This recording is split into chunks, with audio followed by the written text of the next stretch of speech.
نحمده ونصلي ونسلم على رسوله الكريم اما بعد اعوذ بالله من الشيطان الرجيم بسم الله الرحمن الرحيم يا ايها الذين آمنوا كلوا من طيبات ما رزقناكم صدق الله العظيم ان الله وملائكته يصلون على النبي يا ايها الذين آمنوا صلوا عليه وسلموا تسليما الصلاة والسلام علیک یا سیدی یا رسول اللہ وعلی آلک واصحابک یا سیدی یا حبیب اللہ الصلاة والسلام علیک یا سیدی یا نبی اللہ وعلی آلک واصحابک یا سیدی یا نور اللہ۔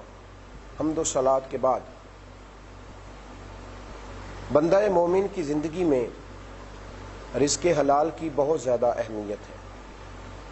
اللہ تبارک و تعالیٰ نے قرآن مجید کے اندر مومن کو حلال اور طیب چیزیں کھانے کا حکم ارشاد فرمایا۔ پاک کتاب، پاک رسول اور پاک دین کے ماننے والے پاک ذہن لوگوں کو حکم ہے کہ غذا صرف پاک کھائیں گے۔ اللہ تبارک و تعالیٰ نے بہت ساری نعمتیں انسان کے لیے دنیا میں پیدا کی ہیں، لیکن وہ ساری کھانے کے لیے نہیں ہیں۔ کچھ رزق انسانوں کا ہے، کچھ حیوانوں کا ہے۔ انسان کو حکم ہے کہ وہ اپنے حصے کا رزق کھائے گا، اور اس میں سے بھی وہ کھائے گا جسے اللہ نے اس کے لیے حلال رکھا ہے۔ مومن جب روحانی زندگی گزارنا چاہے گا نا، کہ مجھے عبادت میں لذت ہو، سجدے میں کیف ہو، تلاوت قرآن میں صحیح کر سکوں، میرا دین کے ساتھ وابستگی والا رشتہ ہو، وارفتگی والا، تو اس میں شرط یہ ہے کہ اس کا رزق حلال ہو، اس کا کھانا طیب ہو، وہ اپنی چراگاہ سے کھائے، وہ دائیں بائیں کسی جگہ منہ نہ مارے۔ قرآن مجید کی سورہ بقرہ کے اندر اللہ کریم نے فرمایا یا ایھا الذین آمنوا کلوا من طیبات ما رزقناکم، فرمایا اے ایمان والو ہماری دی ہوئی پاکیزہ چیزیں کھاؤ۔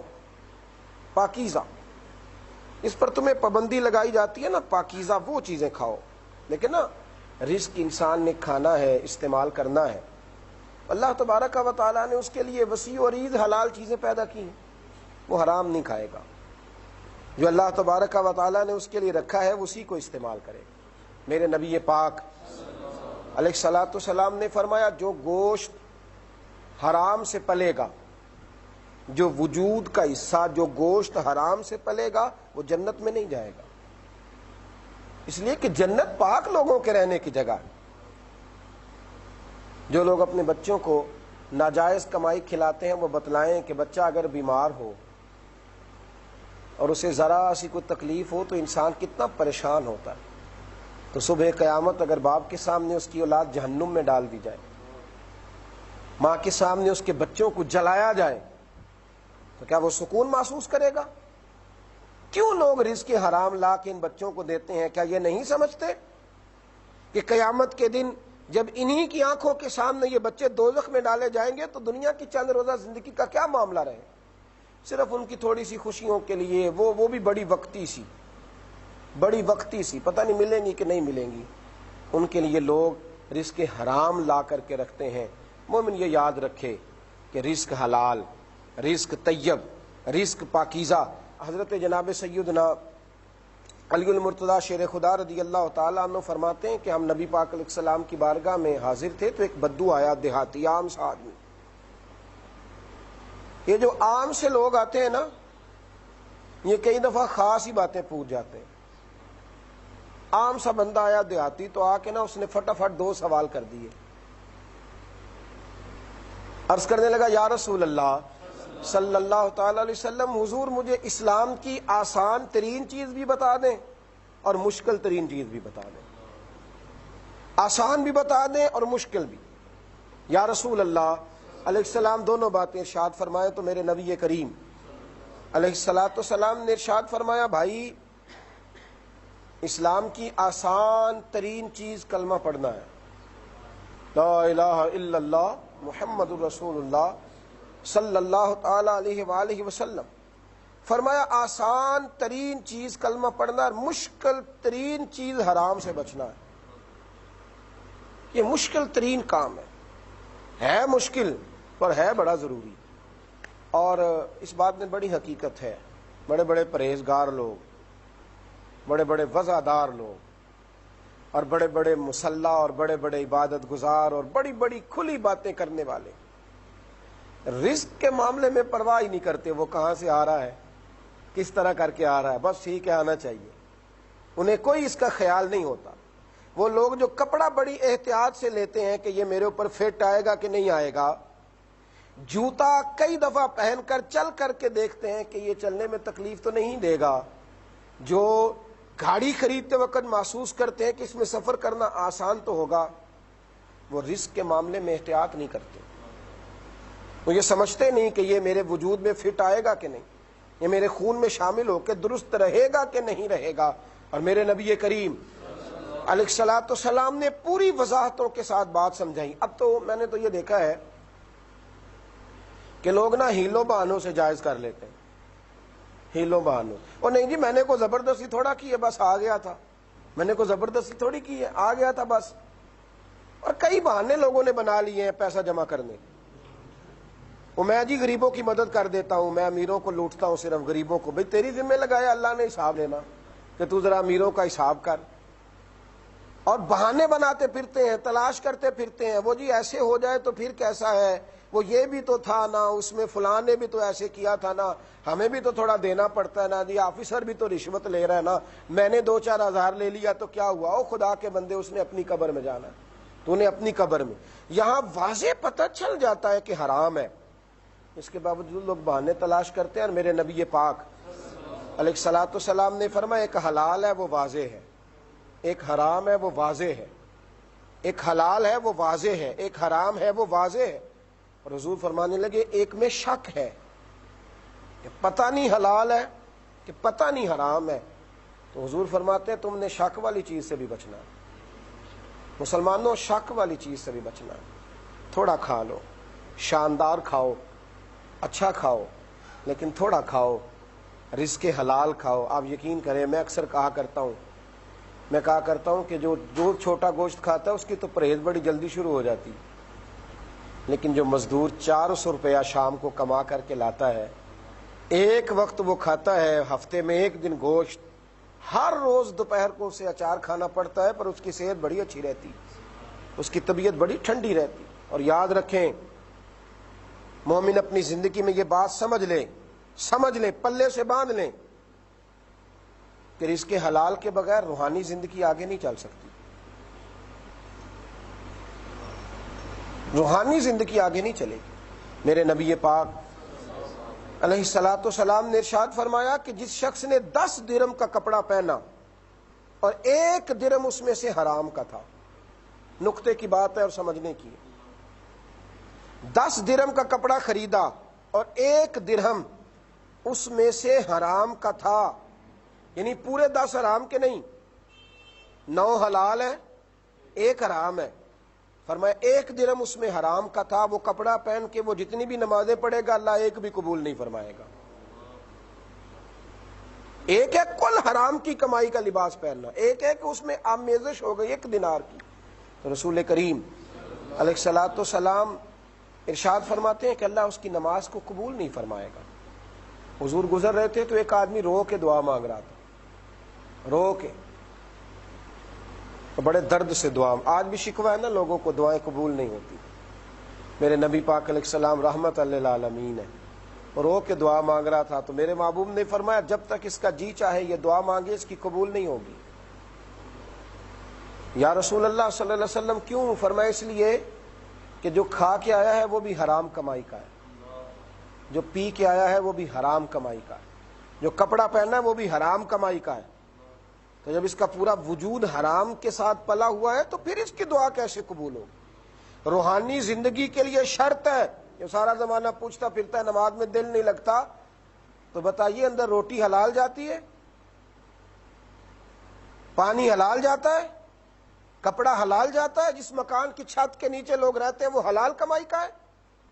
ایک صاحب نے مجھ سے کہا بہت سارے پیرانے عظام کو لایا ہوں پر میرے گھر کے ایک کونے سے چیخوں کی آواز ہے، بڑے پیروں کو عاملوں کو دکھایا ہے وہ جاتی نہیں، تو آپ بھی ذرا جائیے۔ تو میں نے کہا میاں اتنے پیروں کو دکھایا ہے تو میرے جانے سے وہ کیا فرق پڑے گا؟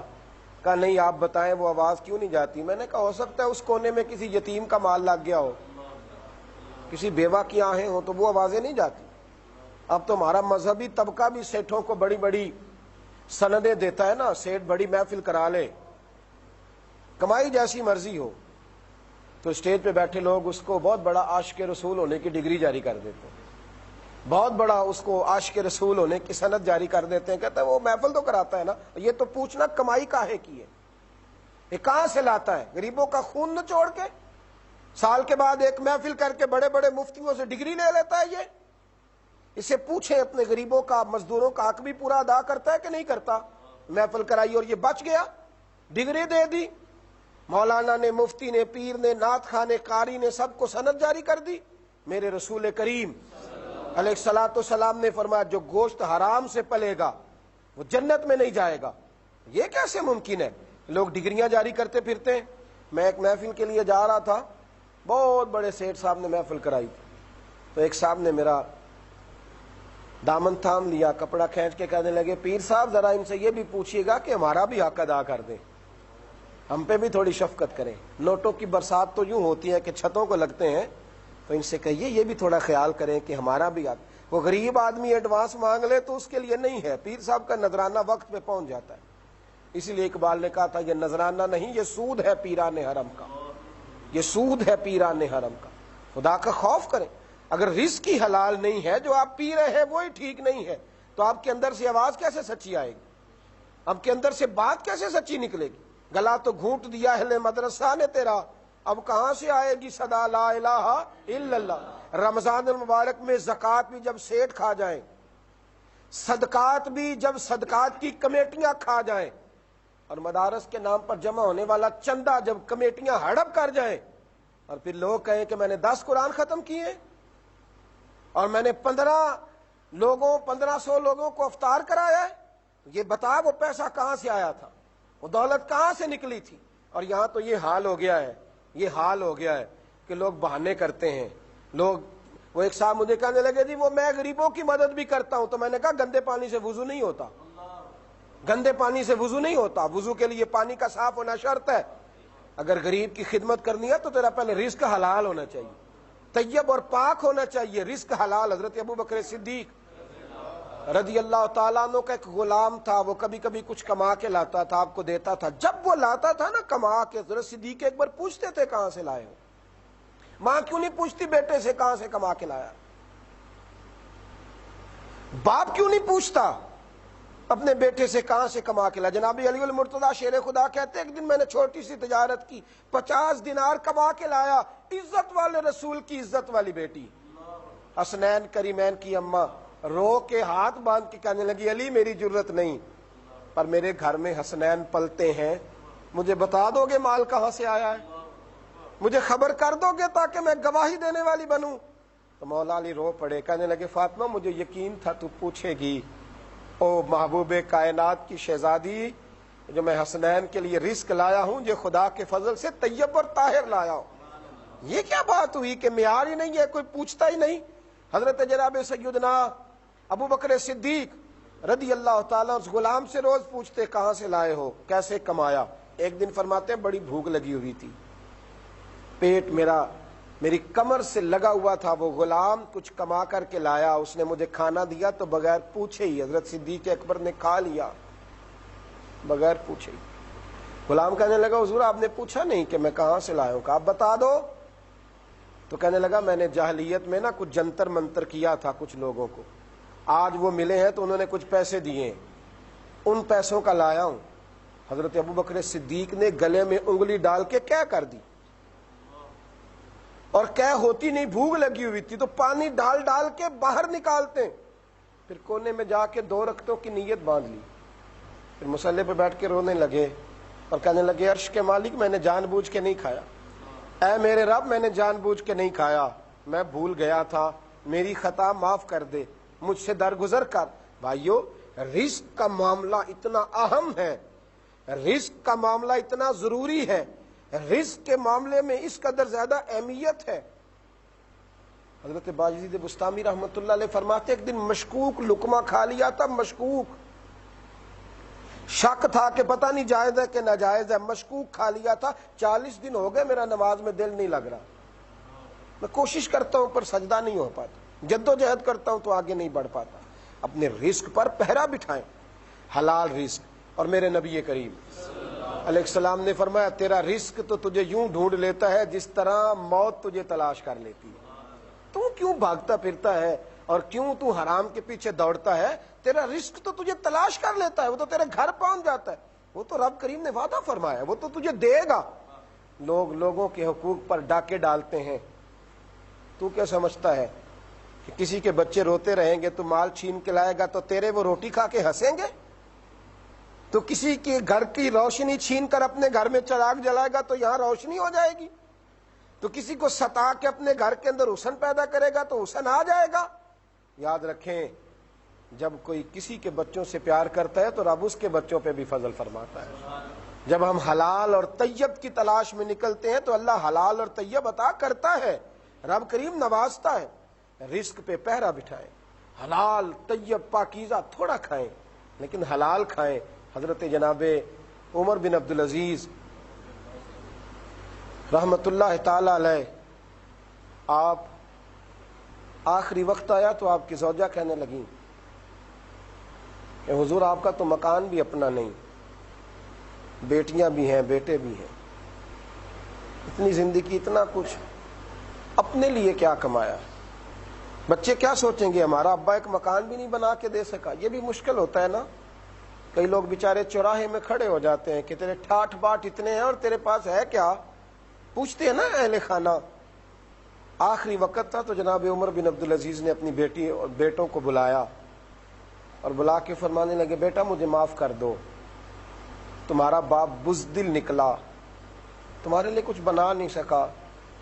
ابا جی کیا ہوا؟ فرمانے لگے بیٹا میں بزدل تھا، میں جہنم سے ڈر گیا تھا، دلیر ہوتا میں پرواہ نہ کرتا تو کئی بنگلے کھڑے کر دیتا، کئی جائیدادیں، پر پتر میں کمزور تھا، ذرا خیال کرنا، معاف کر دینا، مجھے دوزخ سے ڈر آیا۔ آپ کے بچے رو پڑے اور عرض کرنے لگے ابا جی ہمیں کار کوٹھیاں اور بنگلے کیا کرنے ہیں، جس گلی سے گزرتے ہیں لوگ اٹھ کے ملتے ہیں کہ جناب عمر بن عبدالعزیز کی اولاد جا رہی، اور ابا جی زندگی بڑی ٹھنڈی ہے، کلیجہ بڑا ٹھنڈا ہے، دل بڑا ٹھنڈا ہے کہ رب کریم نے آپ جیسا باپ عطا فرمایا ہے۔ رزق حلال رکھیں گے اللہ تعالیٰ شانے بھی دے گا اور عزتیں بھی عطا کرے گا۔ مومن کی زندگی میں رزق کا بہت بڑا کردار ہے، مشکوک کھانا کبھی نہ کھائیں، پھر دیکھیں اللہ تبارک و تعالیٰ روحانی سفر کتنا آسان کرتا ہے۔ رب تعالیٰ سمجھنے کی توفیق عطا فرمائے۔ آخر دعوانا الحمدللہ۔